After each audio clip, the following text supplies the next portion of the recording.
తాకట్లో ఉన్న మీ బంగారాన్ని విడిపించి ఆ రోజు ఆన్లైన్ రేటుకి కొంటాం. Sharma gold company. తెలంగాణలో భూకంపం వచ్చే అవకాశం ఉందని ఎర్త్క్వేక్ రీసెర్చ్ అండ్ అనాలిసిస్ అనే ఒక సంస్థ హెచ్చరించడం రాష్ట్ర ప్రజలను భయాందోళనకు గురిచేస్తోంది. రామగుండం ప్రాంతం భూగర్భంలో ఏదో కదలిక జరుగుతోందని, ఫలితంగా భారీ భూకంపం సంభవించవచ్చని, అది వరంగల్, హైదరాబాద్తో పాటు అమరావతి కూడా తాకే అవకాశం ఉందని వారు అంచనా వేయడంతో తెలుగు రాష్ట్రాల ప్రజలు తెగ భయపడుతున్నారు.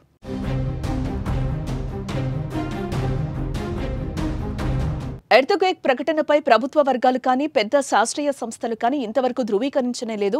అలాగే భూకంపాలపై ముందే చెప్పగలిగే టెక్నాలజీ కూడా ఇంకా రాలేదు.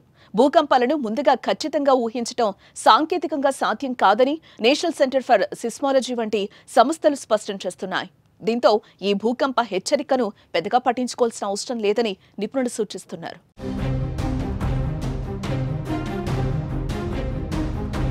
తెలుగు రాష్ట్రాల్లో భూకంపం సంభవించినా పెద్దగా నష్టం ఉండదు. మీరు ఇతర దేశాల్లో చూస్తున్నట్టు పెను బీభత్సం జరిగిపోదు. ఎందుకంటే తెలంగాణ, ఆంధ్రప్రదేశ్ రాష్ట్రాలు పసిఫిక్ జోన్ 2వ, 3వ ప్రాంతాల్లో ఉన్నాయి. ఈ జోన్లలో ఉండే ప్రాంతాలపై భూకంప ప్రభావం చాలా తక్కువ. చిన్న చిన్న భూకంపాలే తప్ప ఏపీ, తెలంగాణలో పెద్ద భూకంపం వచ్చిన దాఖలాలు కూడా లేవు. వచ్చే అవకాశం కూడా లేదని శాస్త్రవేత్తలు చెప్తున్నారు. భూకంప తీవ్రత రిక్టర్ స్కేలుపై 7 కంటే ఎక్కువ ఉంటే అది విధ్వంసం సృష్టిస్తుంది. ఇలా భారీ ప్రాణ ఆస్తి నష్టం సృష్టించే భూకంపాలు భారత్లో అతి తక్కువగా సంభవిస్తాయి. దేశంలోని కేవలం 11% భూభాగంలోనే ఇలాంటి భూకంపాలు సంభవించే ప్రమాదం ఉంది. ఉత్తరాది, ఈశాన్య రాష్ట్రాల్లోనే ఇలాంటి భూకంపాల ప్రమాదం ఎక్కువగా పొంచి ఉంది. మనకు పెను భూకంపాలు వచ్చే అవకాశం లేదు.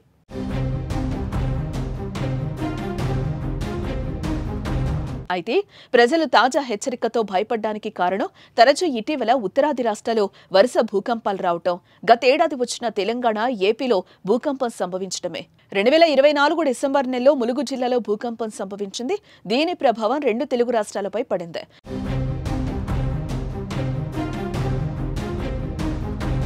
కొన్ని సెకండ్ల పాటు భూమి కంపించింది.